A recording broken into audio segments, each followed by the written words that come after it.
the speed seemed much faster than it was, and he was driving barely 15-20 miles, and we just said, slower, slower, don't go that far. We were all having almost heart attack from him speeding, because in the forest in 2 months we completely became normal.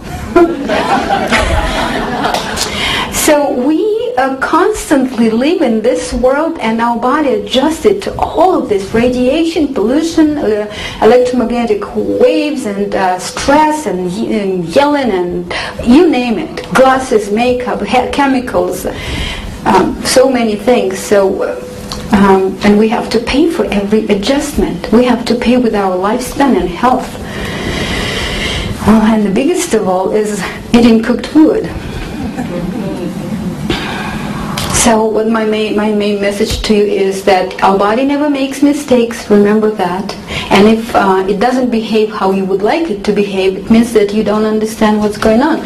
But it doesn't mean that the body is stupid and it's just defective, or it's just genes bad or something. If you were born without that problem, then probably you can recover. At least whatever, 80% you can recover. Okay? And now I would like to talk about sleep, because we could go to such a great extent and we could change our whole lifestyle dramatically and become raw, and still wouldn't feel good. So I want to talk to you how by just improving your sleeping conditions you can dramatically improve your health. Whoever created us, Creator, was very, very, very genius. He predicted that we would try to abuse our body as much as we can. So he predicted that we would take drugs and alcohol and smoke and create stress and just plainly abuse our body. So he created a magical curse, which is sleep.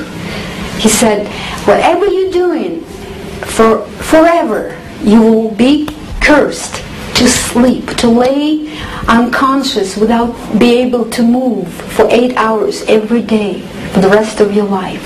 You cannot smoke when you sleep, you cannot overeat when you sleep, you cannot drink when you sleep, you cannot take drugs, you cannot watch TV, you cannot do anything. You have to sleep every day. And why did he do that? Because he cared for us. He said, no matter what you do in the daytime, when you sleep, you will heal. I will enable your body to heal you, to heal itself like a best surgeon in the world. And so when we sleep in, we're healing. And if you sleep in properly, then you could almost completely recover from whatever you do in the daytime. But do we sleep properly? I found that we don't. Well, number one, our body is vibrating with a certain frequency, which is about 12 megahertz per minute, 12 megahertz per second, which is it's a very, very slow, it's love. It's from David Icke. I read it from David Icke. The same frequency, trees, the nature, animals, 12 megahertz. That's why when we hug the trees, we slowly begin to vibrate with the same frequency and we come down. When we're in stress, it's 40. When we stressed, and usually when we act at work or in traffic, it's 40. When we watch TV, instantly 40. Then you feel unsafe and you want to protect yourself. You feel like scared. Anybody could do anything, harm to me. But when it's 12, you feel one with everybody, you relax, you don't expect anybody to jump and do something to you. When you sleep, it of course has to be 12 in order for you to heal. Do you understand that? That's when body could reach homeostasis, this natural balance when everything becomes healing and normal.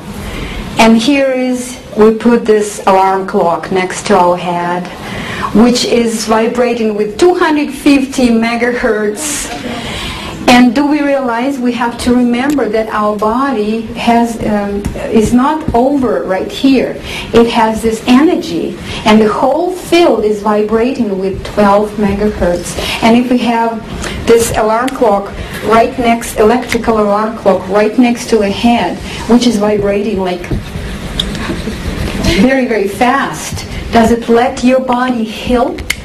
No, it destroys the whole healing. How many of you have alarm clock next to your head? Honestly, thank you, bravely, wonderful. And some people don't have time, they're so busy, they don't have time to turn off the computer in the bedroom. How many of you have that? Computer in your bedroom, and a music station, that TV that has it has minimum 6 meters. And if it's on, if you plug it off, that's fine. But if it's on, you just were watching and you fell asleep, and it's still it's quiet, but it's making you vibrate differently. And there could be the wall here. There could be a wall, and here's kitchen, and maybe neighbor's kitchen, and there's microwave in the kitchen, which is another 6 meters. And you don't know, but it's like 650 megahertz. It's very high. So you need to come home and research in your bedroom and what's on the other side of the wall, what's going on, that you really don't have any electrical features working when you're sleeping. That's number one. That's easy to do.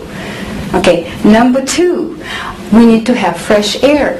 When God created Earth, there were 55% of oxygen in the air. According to Elizabeth Baker, 55% of the air was oxygen. How much do we have today? 12 to 19. It's depending where you live, in the city, in the country. In the bedroom, it is 6. Do you know why? 6% of oxygen in the bedroom? Because we're very, very busy and we don't have time to open the window.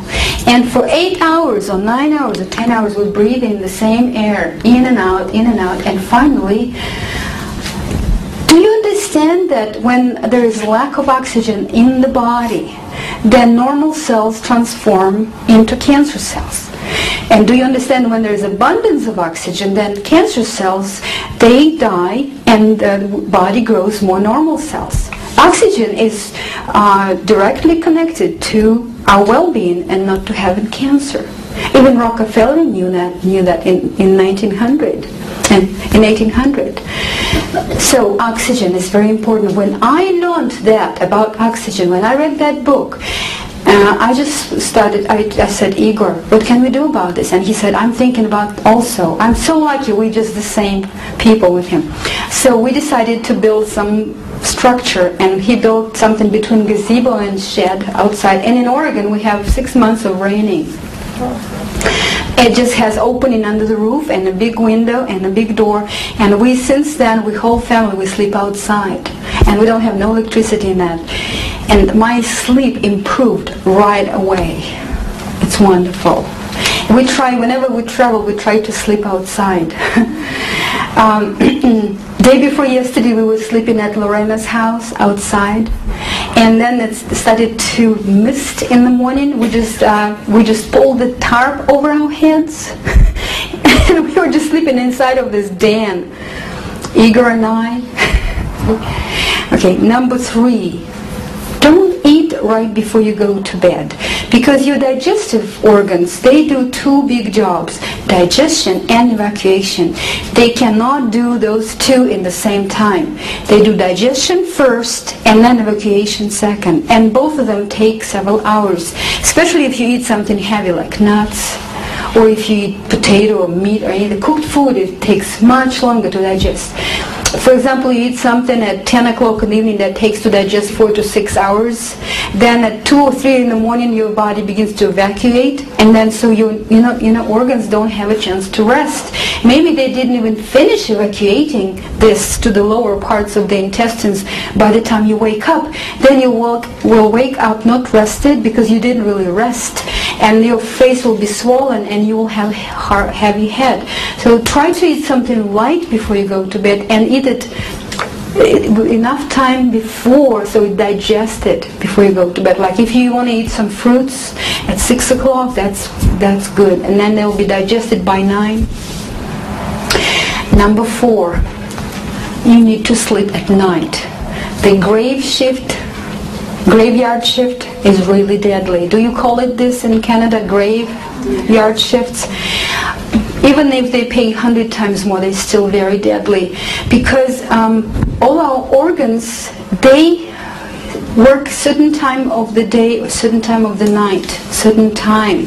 For example, I only remember that pancreas is the organ that pumps adrenaline for us to function. The adrenals, they shut off at 11 p.m. and they stay closed until 1. That is why at 11 p.m. approximately, no matter what you do, you begin to feel so sleepy. Your eyes just close. Even if you're driving or reading, your body really telling you, cooperate with it. It's telling you, hey, now I need to sleep.